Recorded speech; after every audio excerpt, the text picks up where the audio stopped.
تفضل. شكرا. العفو. يعطيك الف عافيه. وهذه ال50 ريال حقت العلاج. خلي يا عمي خلي. لا يا ولدي هذه حقت المحل، انت ايش؟ شكرا يا ولدي، الله يعطيك العافيه. طيب يا عمي قدامك العافيه يا رب. الله يعافيك ان شاء الله ويكفيك شر المرض. امين يا رب. يلا سلام. طمنا عليك. ان شاء الله يا ولدي. مع السلامه يا عمي. مع السلامه.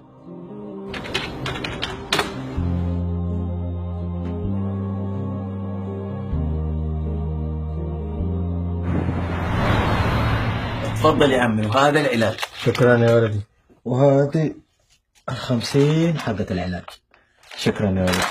يا عمي استنى، 50 ريال ايش؟ العلاج قيمته 250 ريال. 250؟ والله متى ساعة؟ يا ولدي أنا الشهر اللي فات جيت هنا عند زميلكم هذاك اللي هنا طاهر، وأعطيله 50 ريال ويعطيني نفس العلاج. يا عمي العلاج لي أكثر من 3 سنين سعره ثابت ما تغير. يا ولدي نفس العلاج. طيب لا حول ولا قوة إلا بالله. طيب هو فين طاهر زميلكم؟ توفى الأسبوع الماضي. إنا لله وإنا إليه راجعون. طيب ينفع تديني ب50 ريال من العلاج حقي؟ إلا ممكن يا عم.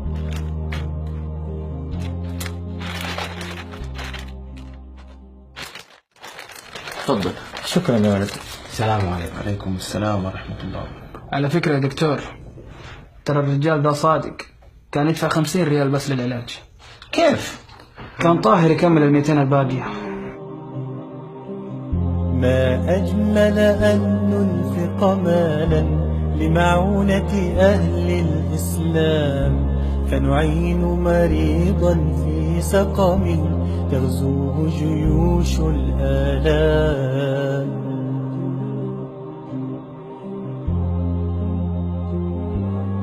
هو ليش كان طاهر يدفعها؟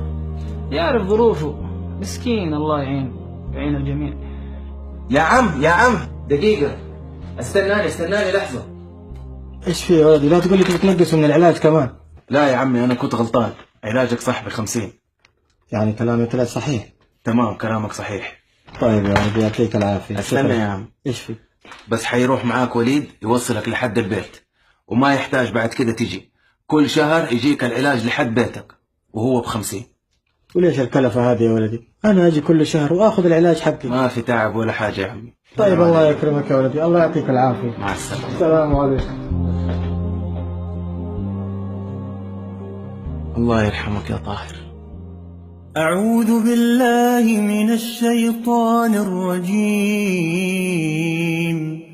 إن تبدوا الصدقات فنعما هي، وإن تخفوها وتؤتوها الفقراء فهو خير لكم، ويكفر عنكم من سيئاتكم، والله بما تعملون خبير.